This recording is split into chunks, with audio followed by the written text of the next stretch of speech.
வணக்கம். தடத்தின் மதிய நேர செய்திகளோடு இணைந்திருக்கிறீர்கள். விரிவான செய்திகளுக்கு செல்லும் முன் முதலில் தலைப்புச் செய்திகள். மின்கட்டண திருத்தம் தொடர்பில் வெளியான அறிவிப்பு. நத்தார் பண்டிகையை முன்னிட்டு விசேட பாதுகாப்பு ஏற்பாடு. பயங்கரவாதத்திற்கான நிதியுடலை ஒழிக்க ஜனாதிபதி தலைமையில் கூடிய கூட்டம்.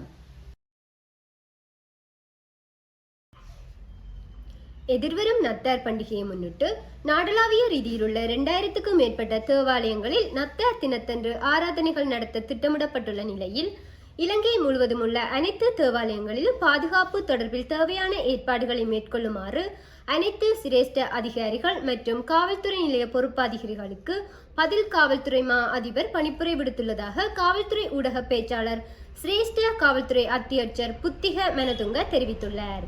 இது தொடர்பில் அவர் மேலும் கருத்து தெரிவிக்கையில், அந்தந்த காவல்துறை பகுதிகளில் உள்ள சிரேஷ்ட பிரதி காவல்துறை மா அதிபர்கள், உதவி காவல்துறை கண்காணிப்பாளர்கள், காவல்துறை தலைமையகத்தைச் சேர்ந்த ஆய்வாளர்கள் மற்றும் காவல் நிலைய பொறுப்பு அதிகாரிகள் தேவாலயங்களில் அமைக்கப்பட்டுள்ள சிவில் குழுக்களுடன் ஒருங்கிணைந்து தேவையான பாதுகாப்பு நடவடிக்கைகளை மேற்கொள்ள உத்தரவிடப்படுவார்கள்.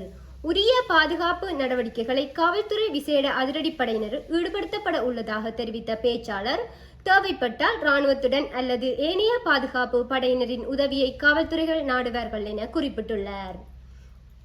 மேலும் பண்டிகை காலங்களில் வாகனம் ஓட்டும் நடவடிக்கைகள் கவனக்குறைவாக செயற்படும் சாரதிகளை பரிசோதிக்க விசேட நடவடிக்கைகள் மேற்கொள்ளப்படும் எனவும், மத வழிபாட்டு தலங்கள் மற்றும் சன நெரிசலான பகுதிகளில் குற்றச் செயல்களை கண்காணித்து அடையாளம் காண்பதற்காக 500க்கும் மேற்பட்ட காவல்துறை அதிகாரிகள் சிவில் உடை அணிந்து பணியில் ஈடுபடுத்தப்பட உள்ளார்கள் எனவும் தெரிவித்துள்ளார்.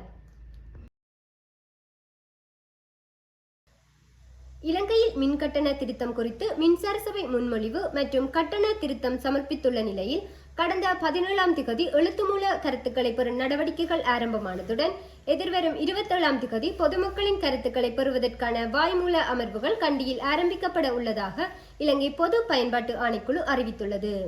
இந்நிலையில் அடுத்த 6 மாதங்களுக்கு மின்கட்டண திருத்தம் மேற்கொள்ளப்படக்கூடாது என்ற முன்மொழிவுகளை மின்சார சபையானது முன்வைத்திருந்த நிலையில் அதற்கான எதிர்பிரேரணைகளை பொது பயன்பாட்டு ஆணைக்குழு முன்வைக்கும் போது மின்கட்டணமானது 10 முதல் 20 வீதம் வரை குறைவதற்கான வாய்ப்புகள் இருப்பதாக குறிப்பிடப்பட்டுள்ளது. மேலும் பொதுமக்களின் கருத்துக்களை பெற்ற பின்னர் ஜனாதிபதி 17ஆம் திகதி இறுதி அறிக்கையை சமர்ப்பிக்கப்பட உள்ளதாக ஆணைக்குழுவின் தொடர்பாடல் திணைக்கள தலைவர் ஜெயகாந்த் ஹேரத் தெரிவித்துள்ளார். நேற்று பிற்பகல் ஜனாதிபதி அலுவலகத்தில் ஜனாதிபதி அனுரகுமார திசாநாயக்க தலைமையில் அமைச்சர்கள், செயலாளர்கள் மற்றும் இலங்கை மத்திய வங்கியினது நிதியியல் உளவறிதல் பிரிவினது அதிகாரிகள் ஆகியோர் கலந்து கொண்ட பணம் தூயதாக்குதலுக்கு எதிரான மற்றும் பயங்கரவாதத்திற்கு நிதியுடலை ஒழிப்பதற்கான ஆசிய பசிபிக் குழுவின் மூலம் நடத்தப்பட இருக்கும் இலங்கையின் பரஸ்பர மதிப்பீட்டிற்கான முக்கிய தயார்படுத்தல் கூட்டம் ஒன்று இடம்பெற்றுள்ளது.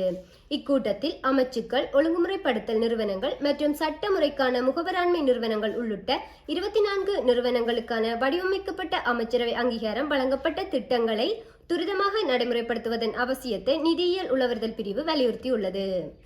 நிதியியல் நடவடிக்கை செயலணியினால் முன்னெடுக்கப்படுவதற்கான சட்ட ரீதியிலான முகவராண்மைகளுக்கு இடையிலான பரிந்துரைகளை மறுசீரமைப்புகள், இயலளவு விருத்தி, கூட்டுணைப்பு, அனைத்தும் உள்ளடங்கிய புள்ளி விவரங்களை பேணுதல் என்பவற்றுக்கு இந்த செயற்பாட்டு திட்டம் முன்னுரிமை அளித்துள்ளது.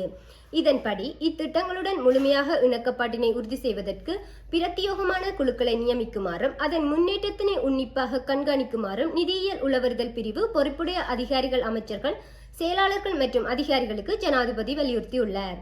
அத்தோடு இந்த செயற்பாடு தொடர்பில் ஒத்துழைப்புடன் அர்ப்பணிக்குமாறு கோரிய ஜனாதிபதி, இலங்கையின் நிதி கட்டமைப்பு ஸ்திரத்தன்மையை பாதுகாத்து நாட்டின் பொருளாதாரம் தொடர்பில் சர்வதேச நம்பிக்கையினை மேம்படுத்துவதற்கும் அதன் ஊடாக சாதகமான பெறுபவர்களை பிறகும் பணம் தூயதாக்குதலுக்கு எதிரான மற்றும் பயங்கரவாதத்திற்கு நிதியுடலை ஒழிப்பதற்கு பலமான மற்றும் செயற்திறன் உள்ள கூட்டமைப்பொன்று அவசியம் எனவும் ஜனாதிபதி சுட்டிக்காட்டியுள்ளார்.